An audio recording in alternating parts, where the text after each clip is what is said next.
TPOT 12 sure is something. I mean, it's a good episode, but there were a lot of flaws. Though I think I'm getting ahead of myself. Welcome back to the channel, everyone. Recently I hit 500 subscribers, so thanks a ton for that. I plan on making some more videos like my last one in the next few weeks, though I am quite busy right now. Now on to the topic of today's video, TPOT 12. So obviously this episode was unique, having been a meetup episode and all the leaks. Sadly, I did get spoiled, but it didn't ruin the experience of the episode. Though as stated previously, this episode is unique. Instead of just being another episode, it has a job of picking up after every arc ended, except one.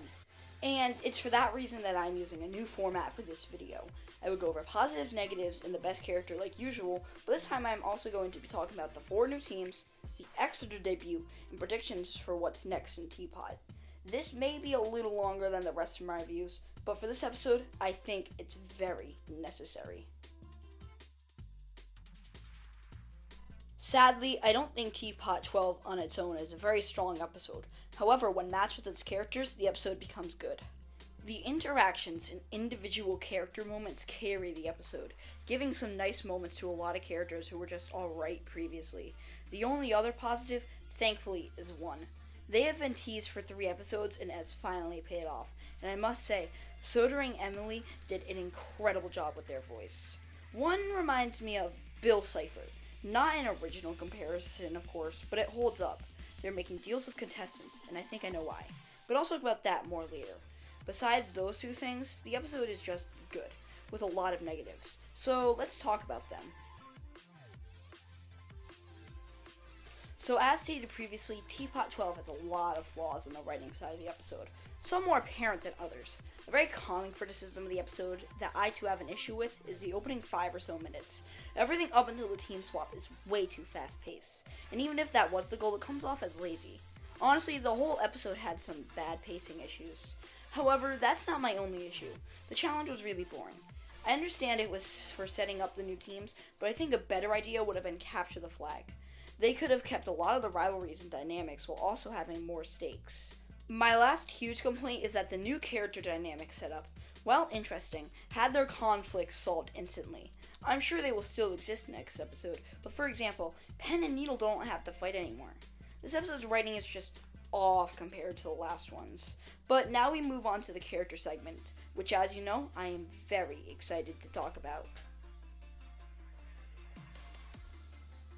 The choice of who this episode's best character was, well, really hard. Believe it when I say Marker and TV had legitimate chances at this, though he did narrow it down to 3 characters: Golf Ball, Pen, and Needle.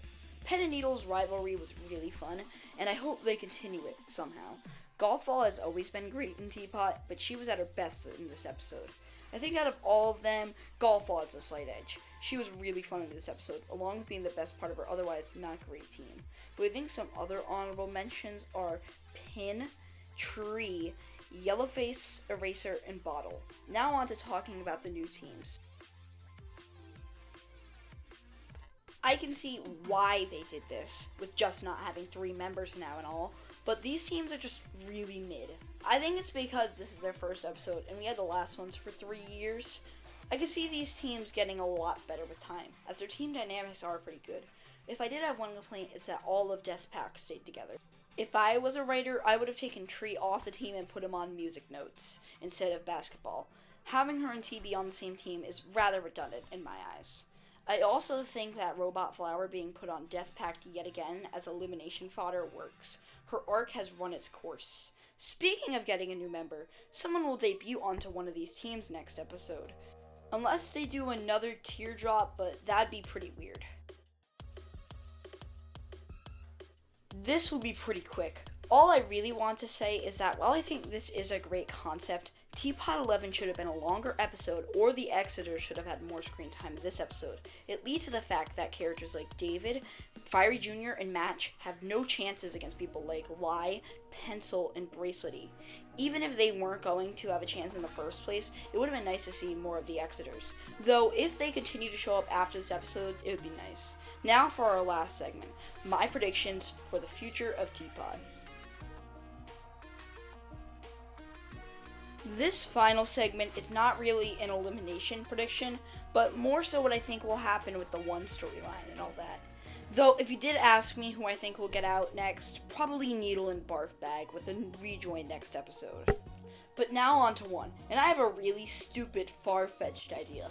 I believe one is trying to get into the exit and save 3, but in reality they want to use them as a pawn to take over the show. My evidence comes from the fact that 3 doesn't want to leave the exit. As I said, far-fetched, but hey, maybe it's true.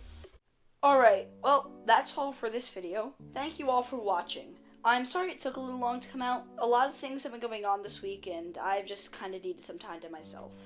Though I do want to say thank you all for watching, and have a great rest of your weekend.